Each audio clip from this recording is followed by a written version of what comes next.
We're thinking about coming back. I remember there was that conversation with you. There was a potential comeback fight with Ronda. Yeah. How serious was that? It was very serious. What stopped it from happening? So, you know how, like, you know, I went, I'm living in LA. The Ronda Rousey one didn't really bother me. He's not an expert. He's a fan with an audience. I know what that is. She's a legend. I mean, I got nothing but love and respect for that lady. When she said, like, I wasn't an expert, everyone's entitled to their opinion, you know, but you got to understand why she thinks like that. Because she has a champion mentality. You never fought, you ain't shit. You know, it's real simple. So those football guys always do that. You didn't play? You're like, yeah, but I studied the sport. Doesn't matter. You ain't shit. I get it. It's totally fine. I was a huge supporter and still am.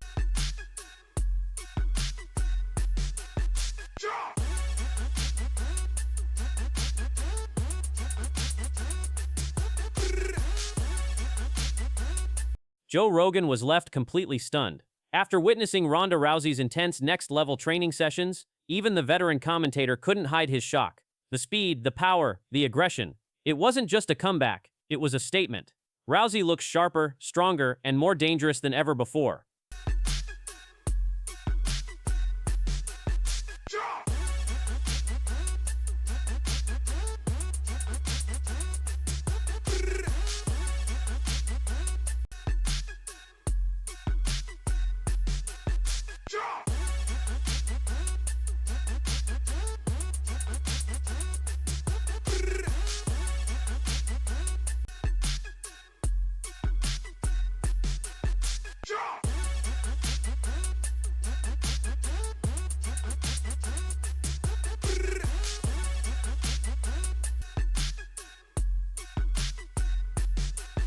As she prepares for a massive showdown with Gina Carano, Joe Rogan doesn't hold back his reaction. Watching Ronda dominate in training camp, he issued a serious warning. This isn't the same Ronda from the past. This is a rebuilt, refocused warrior with something to prove. If Gina Carano thinks she's stepping in with the old version of Rousey, she might be in for the biggest surprise of her career. The fight hasn't even started, but the message is already loud and clear. This is happening. Oh, I miss gripping.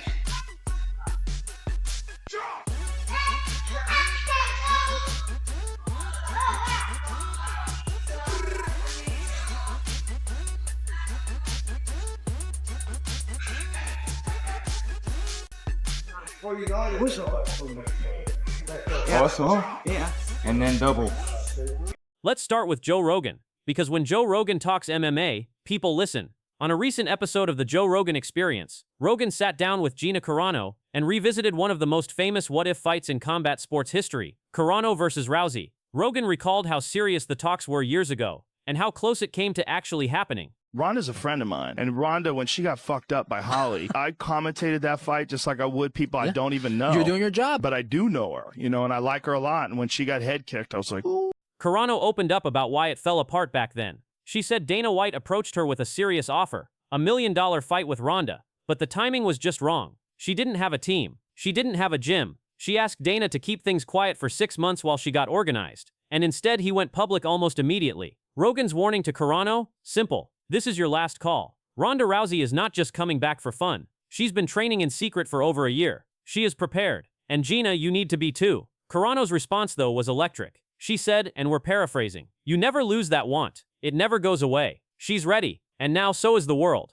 My dreams in movie making, but I guess you just never lose that want to do it. Right. And for me, I've been looking for something to train for to get my body back and where I want it to be.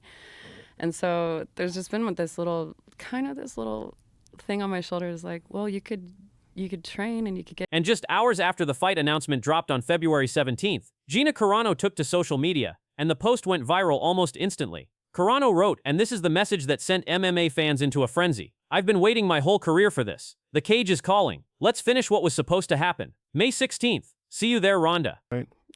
I mean, I think when you fight, you are constantly fighting.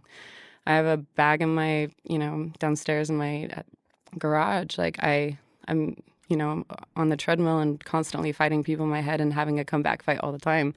How old are you now? I'm 40. Short, direct, cold-blooded. Fans flooded the comments. Former fighters reacted. Clips from both women's careers started trending worldwide. The hashtag Rousey vs. Carano was #1 within hours. The fight that the MMA world has been asking for since 2009 is finally here. Now let's talk about Ronda Rousey, because her comeback story is unlike anything we've seen in combat sports. Rousey told Jim Rome that this entire idea started when she was 9 months pregnant. She saw an interview of Gina Carano. Carano wasn't in a good place, and Rousey's first thought was, what can I do to help? Well, I reached out to her through Dana. So I asked Dana if he would be interested, and he was like, of course I'd be interested.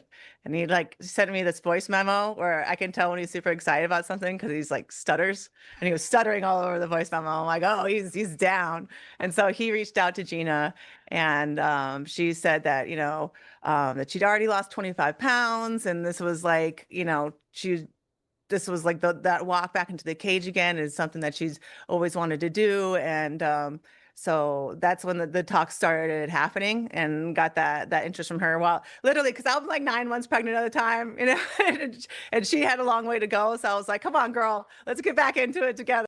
She said she owes Gina Carano everything. Carano was the one who put the idea in her mind that she could be an MMA fighter. So when she saw Carano struggling, she reached out through Dana White, and the conversation began. They have been training in secret for over a year. 1 year. While Rousey was recovering from pregnancy, while Carano was getting back into shape. Both women were quietly preparing for this moment. Rousey says her focus in this camp has been different from anything before. No high anxiety, no desperation. She describes it as healing, joy, rediscovering her love for the sport. And at 39 years old, she says her technique has never been sharper. Recovery takes longer, sure, but knowledge is on her side. Now we have to talk about something very important and very personal that Rousey revealed publicly for the first time. For years, Rousey suffered from neurological symptoms she couldn't explain. Lighter and lighter hits were giving her concussion-like episodes. She was losing chunks of her vision. Her depth perception was failing her mid-fight. This was a major reason her career ended. When she approached Dana White about coming back, his first question was, "Are you okay?" He sent her to the Cleveland Clinic, one of the top neurological research centers in the world, where she underwent every test available. The diagnosis? Not CTE, not what she feared.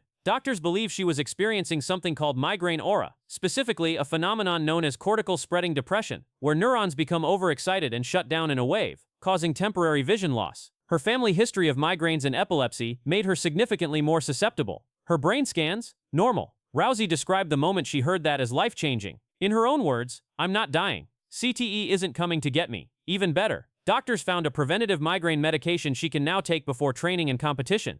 She says the results have been remarkable. Both Rousey and Carano are currently undergoing extensive neurological testing required by the California State Athletic Commission ahead of their May 16th bout. Now, why isn't this fight happening in the UFC? Rousey says she went to Dana White first, and White was excited. He offered her a deal that would have paid her more per pay-per-view buy than anyone in UFC history. If she hit her historic numbers, she would have made as much in this one fight as she made in her entire career. But here's the problem.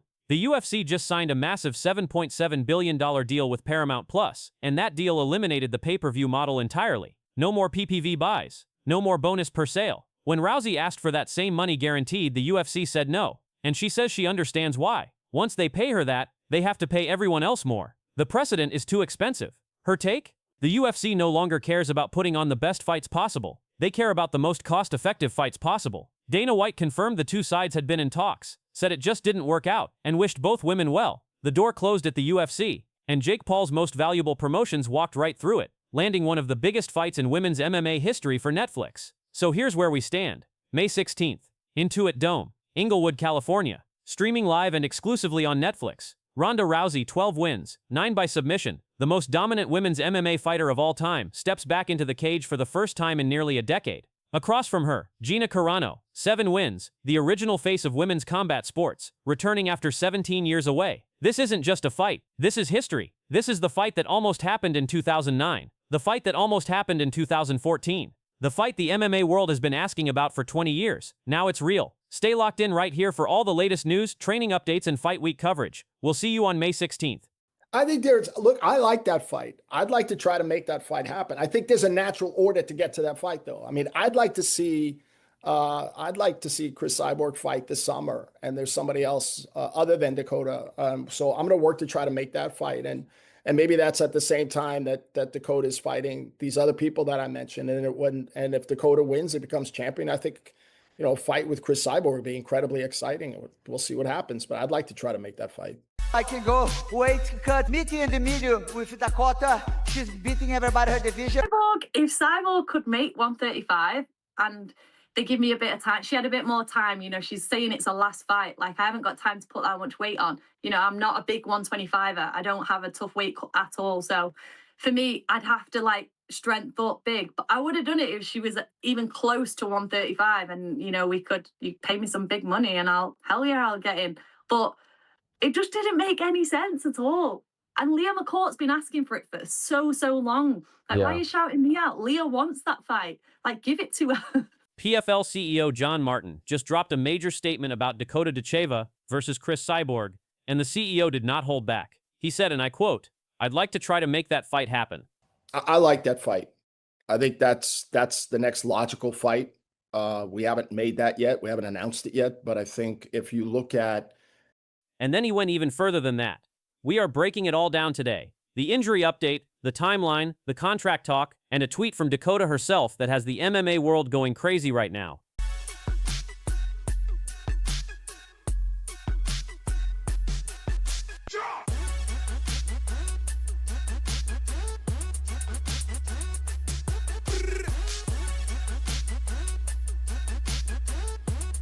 Let's get into it. So here's where we are. Dakota Ditcheva came into 2026 as arguably the biggest star on the PFL roster outside of Usman Nurmagomedov. She was booked. She was ready. She was supposed to fight Denise Kielholtz at PFL Dubai, the promotion's very first event of the new era. And then, a hand injury. Gone. Off the card. That was a massive blow for the PFL's debut event. Pushing it off and enjoying other things. And I'm so grateful for everything I've had out of it. But at the same time, I don't get paid. I will come back from this. But here's the good news. John Martin spoke to MMA Fighting and he confirmed that Dakota is healing well. His exact words? She's healing well. I expect that she'll be fighting this summer. I want to make sure it heals well, but she's healing well. Yeah, I'd like to see Dakota firmly heal, and then we'll see what happens from there. But I'd like to see Dakota fighting this summer, and we'll see. Maybe we can put together a different fight for Chris Cyborg this summer as well. So summer 2026, that's the target. That's the return window. And now the biggie question becomes, who does she fight? Now Martin laid out a few options on the table here. Option 1, Denise Kielholtz. Martin said he still likes that fight. Kielholtz stayed on the Dubai card and picked up a decision win. So the momentum is there. Nothing has been officially rebooked yet, but the PFL CEO made it clear that the fight still interests him. Ooh, man, something tells me it's going to be a good year for MMA next year, 2026. So, February 7, 2026, we are going to have Dakota Ditcheva versus Denise Kielholtz. Now, I know Dakota's been out for months due to an injury. Denise Kielholtz has been out for 2 years because she just had a baby. But this fight is going to be ugly. It's going to be nasty. Stay tuned. Option 2, Liz Carmouche. Martin mentioned Carmouche by name and said she has to be part of the title conversation. Liz is a veteran, former UFC title challenger, decorated fighter. That would be a legitimate #1 contender type matchup for Dakota's return. I still like and think could make sense. There's Liz Carmouche, who definitely has to be in title consideration right now. It's a vacant title in that weight class. And so that's something that deserves consideration. Option 3, and this is the one everybody wants, Chris Cyborg. Now here's where it gets real interesting. Cast your mind back to December. Chris Cyborg wins the PFL featherweight title at 145 pounds. She walks out of that cage. Martin goes in to put the belt around her. And the first thing out of Cyborg's mouth? I want to fight Dakota. The Bellator, but if she not be available, I can go make some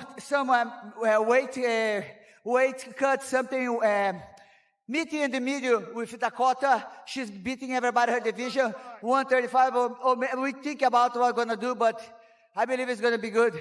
She already had a plan. She told Martin right there in the cage she would come down to 135. Dakota would go up to 135. They meet in the middle. Now obviously there is a size difference here. Dakota fights at 125 pounds. Cyborg is a featherweight. That is a 20-pound gap between their natural weight classes. But Cyborg doesn't care. She has been pushing for this fight publicly, and now the CEO is on record saying he wants it. Body kick by the challenger, level change, and Cyborg ends up on top. Ground and pound. Hammer fist from the champion. It's over. Chris Cyborg with her 12th first-round knockout finish. Chris Cyborg remains Bellator featherweight champion.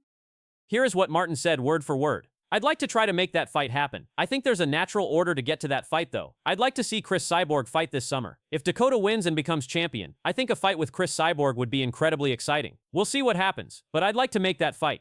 Yeah, I'd like to see Dakota firmly heal, and then we'll see what happens from there. But I'd like to see Dakota fighting this summer, and we'll see. Maybe we can put together a different fight for Chris Cyborg this summer as well. A vibrant ecosystem when you think about where talent comes from. If you look at the likes of a Dakota or a Paul Hughes, who came out of Cage Warriors, I believe, in Europe, we're always looking for the next new talent. And I think we've now proven with several people that we've broken out as legitimate elite fighters, stars, if you will, that the PFL has that capability to do that. I'd like to continue to ramp up our ability to do that and demonstrate to the world that we can compete with other promotions. There it is. The CEO of PFL is on record. He wants Dakota versus Cyborg. Now here's where it gets even more interesting. After all of this news broke, Dakota Ditcheva went on Twitter and sent a message that set the MMA world on fire.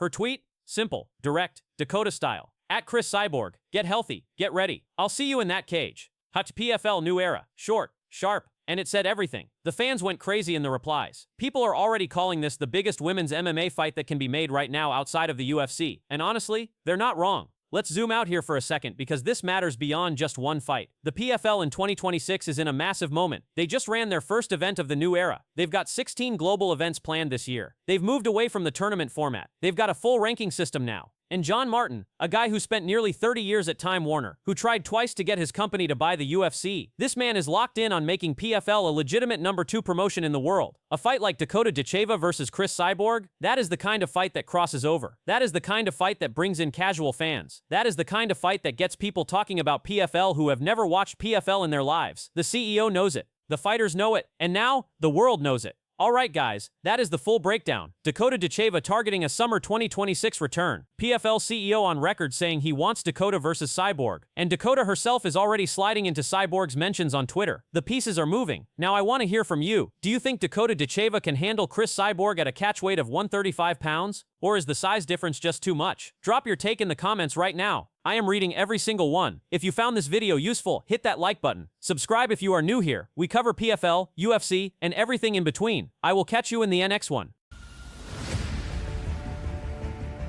Y Marcos Rosales anotó 29, 28, 29, 28. La ganadora por decisión dividida. Your winner by split decision, Alexa. What? Alexa Grasso. She's not a fighter who's shown any exploitable weaknesses today. All right, I'm here with your winner, Alexa Grasso. Alexa, you told me your key tonight was just to be confident, to be you. How happy are you with your performance and what I believe? UFC flyweight champion Alexa Grasso has just sent a surprising message to rising star Dakota Ditcheva, and let me tell you, Dakota's response is fire. This potential fantasy matchup has the entire MMA community buzzing, and we're breaking down everything you need to know. Alexa Grasso, the current UFC flyweight champion and one of the most technical strikers in women's MMA, recently spoke about Dakota Ditcheva in an interview that's now making waves across social media. Shown any exploitable weaknesses today. All right, I'm here with your winner, Alexa Grasso. Alexa, you told me your key tonight was just to be confident, to be you. How happy are you with your performance and what I believe was the best fight of the night so far? And honestly, what she said was not what anyone expected. Listen to what Grasso had to say. Well, I think she has one of the best bodies in MMA, and I really wanted to have one like that. I'm still working on that, but it's amazing, you know, because she's a veteran, and I saw her fights. When I didn't fight in the big time, I was like, wow, those girls are amazing. And now to fight, I'm fighting with her.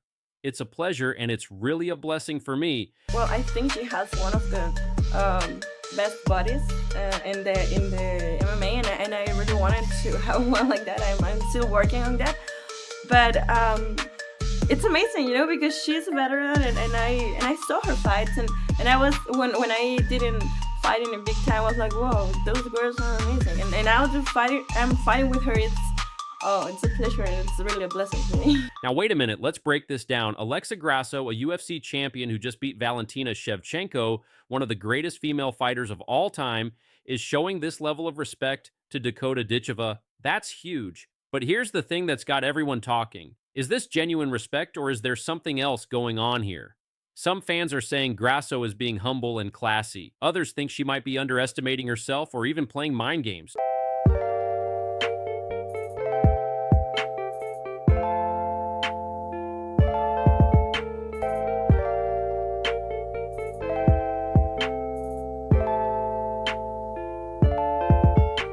Dakota Ditcheva is an absolute monster in the PFL, don't get me wrong. She's undefeated, she's devastating in the cage, and she comes from an elite Muay Thai background with a record of 11-0 in MMA. But the fact that a UFC champion is speaking about her this way, that tells you everything about how seriously the top fighters are taking Dakota's rise.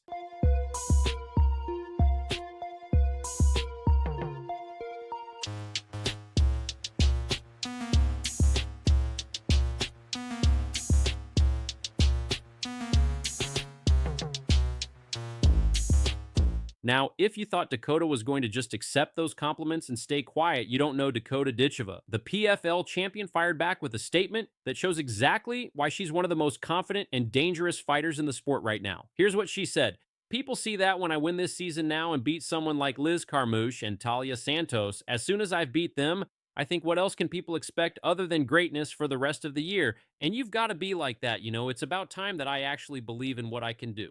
But she didn't stop there. Dakota continued. I think people say to me, oh, she's not fought this person, she's not fought that person.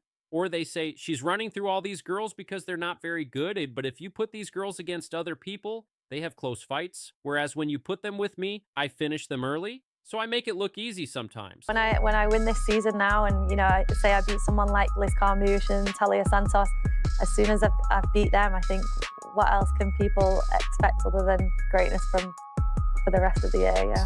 Right. Yeah, and you've got to be like that, you know, and it's about time that I actually believe in what I can do, you know. I think people say to me, you know, oh, she's not fought this person, she's not fought that person. Well, or they say to me, you know, she's running through all these girls because they're not very good.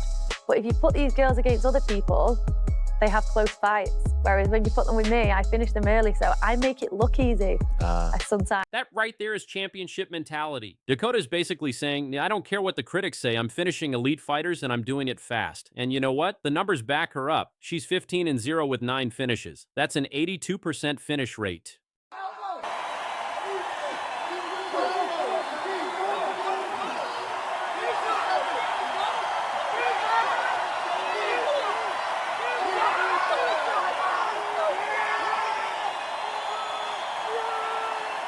This response shows that Dakota isn't intimidated by anyone, not even a UFC champion. She's focused on her own path, and she genuinely believes she's the best in the world. That's the kind of confidence you need to become a legend in this sport. But wait, there's more. Dakota Ditcheva took to Twitter to make sure her message was crystal clear. She posted, "Respect to Alexa, but when we meet, it's going to be different. I'm built for this. Championship level is where I belong."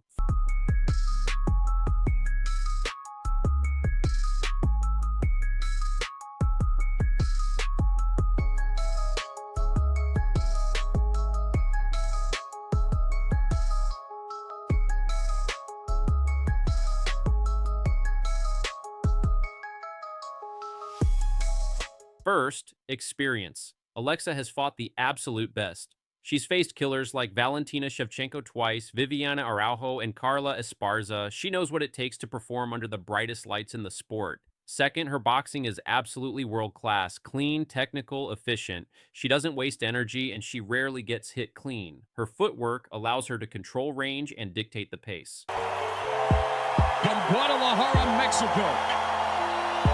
Would 3 wins be a form of knockout?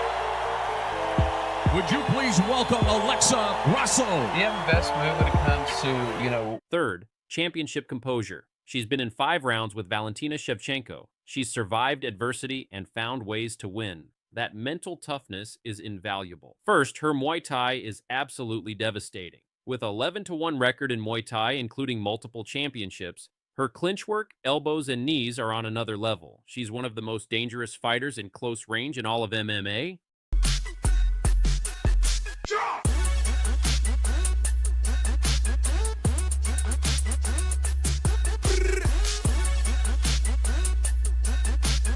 Second, her finishing ability. Dakota doesn't just win fights, she ends them. 9 finishes in 11 fights speaks to her killer instinct. When she smells blood, it's over. Third, her physical attributes. Dakota is tall, rangy, and uses her reach incredibly well. She can fight from the outside with kicks, then close the distance and destroy you in the clinch. Angela Hill.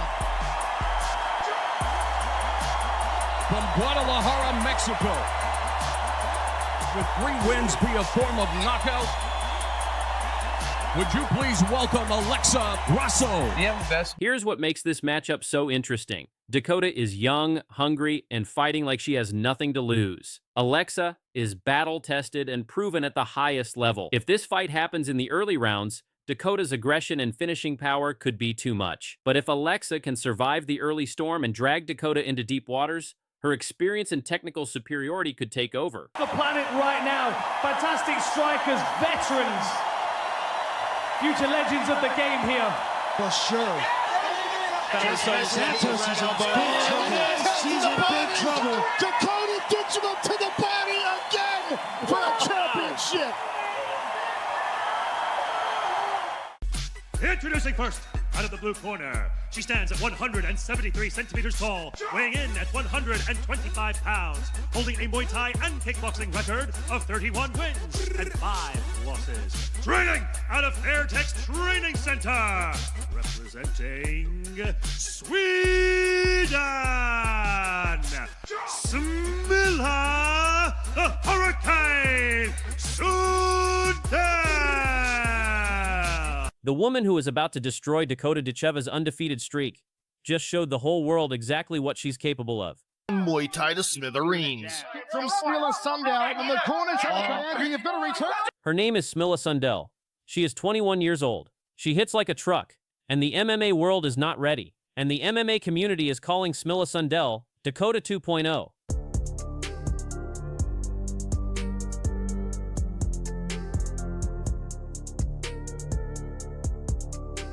Dakota Ditcheva, the baddest woman on the planet, 15 wins, 0 losses, PFL world champion, has a problem. A big problem. And her name is the Hurricane. Club and a right hand. Oh, one.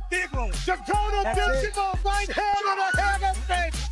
Another knockout for Dakota Ditcheva. Let's start from the beginning, because a lot of you might be sleeping on this girl. And trust me, that's a mistake. Smilla Sundell was born on November 12, 2004, in Sundbyberg, Sweden. Yes, 2004. She is 21 years old.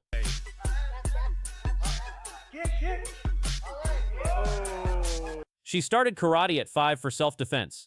I tried Muay Thai at 10 on vacation in Thailand. And by the time she was 12, her family had moved to Koh Samui, Thailand. And she went all in. At 15, when most kids are worried about school, Smilla stayed behind in Thailand alone to chase her dream. No family, no safety net, just her in the gym. By 16, she was already ranked #1 female featherweight Muay Thai fighter in the world by the WBC Muay Thai.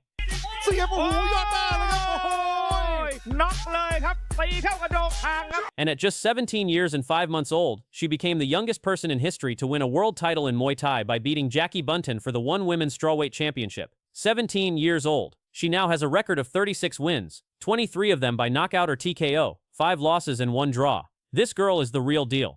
With their signature aggressive style. Nice body shot. Oh my goodness, it's Sundell didn't do more. So at the end of the second, and it's over. Smilla Sundell. Now here's where it gets really interesting for MMA fans. After her time in One Championship, where she lost her Muay Thai title due to a weight miss, Smilla Sundell was released from the One roster in August 2025 when her weight exceeded the heaviest women's weight class. But did she quit? Did she go home? Absolutely not.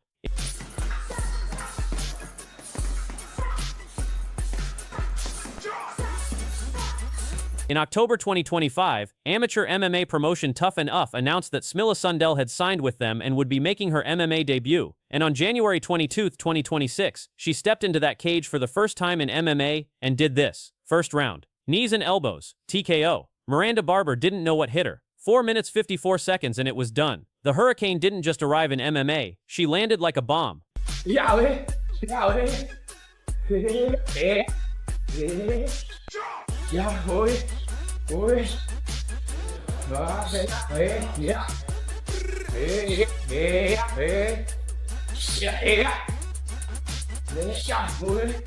Now let's talk about why people are already calling Smilla Sundell Dakota 2. Think about it. Dakota Ditcheva came from Muay Thai. Elite striking background. Won world titles young. Moved to MMA and started finishing everybody in the first round. Sound familiar?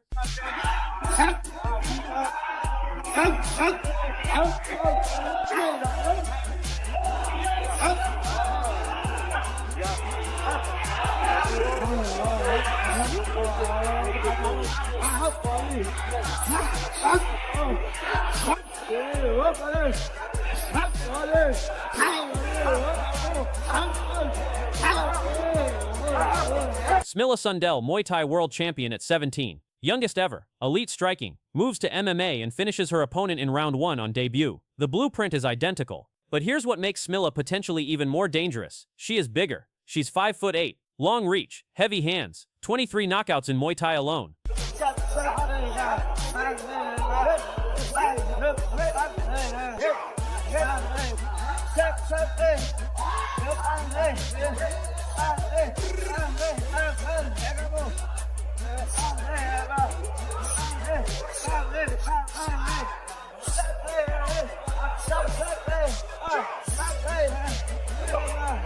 Dakota is elite, but Smilla is built the exact same way, just 4 years younger and still growing. The MMA world created Dakota Ditcheva, and now, it looks like it just created her replacement. And when word got around about Smilla's MMA debut, Dakota Ditcheva was not silent.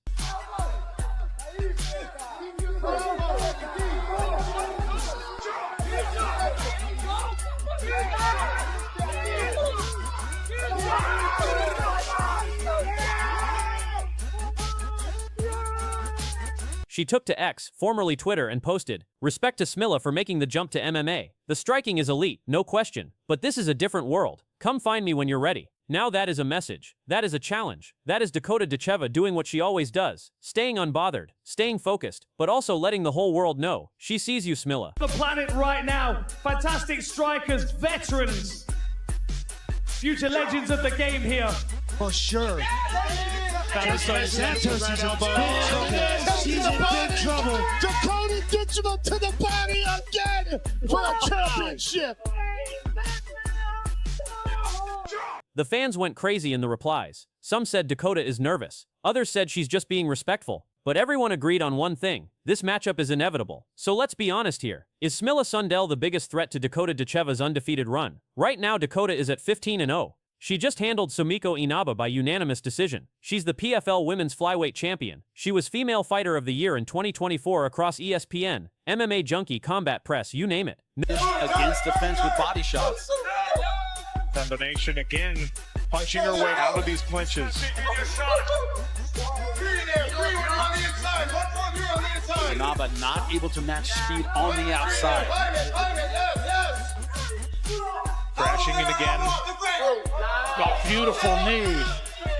Out of the clinch is really working for Ditcheva.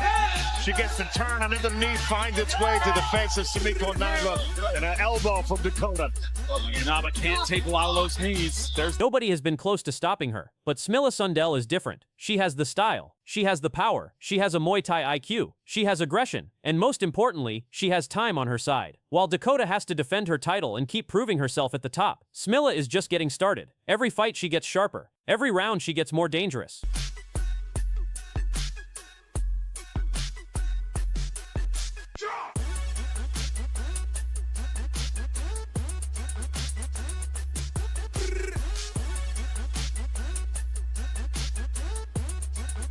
And if Smilla keeps finishing people the way she did on debut, it's only a matter of time before these two are in the same building, same cage, same night. And on that night, nobody knows what happens. Smilla Sundell is not a hype train. She is not a highlight reel waiting to happen. She is a problem. A 21-year-old world title-winning first-round finishing problem. And the MMA world just got put on notice. Dakota Ditcheva is the best women's MMA fighter outside the UFC right now. But the hurricane is coming, and she does not slow down. You've been warned. Ditcheva's on a mission here, my friend. Really is. Looks very strong.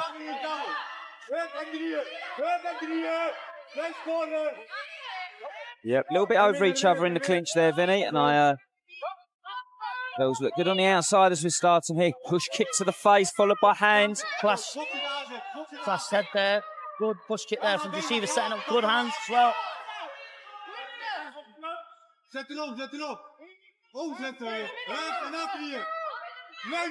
Georgina van der Linden sent a massive bombshell message to Dakota Ditcheva. She called her out, questioned her hype, and made it clear she wasn't intimidated by the young prospect everyone was talking about. The Dutch challenger believed she had what it took to expose Dakota in her professional debut. Rond 9 uur, dus ik denk over een stuk of 5 partijen. Oké, dus hoe voel je? Goed, sterk, altijd, ja. Dit is niet zomaar gevecht, dit is een... Wereldtitelgevecht. Yes.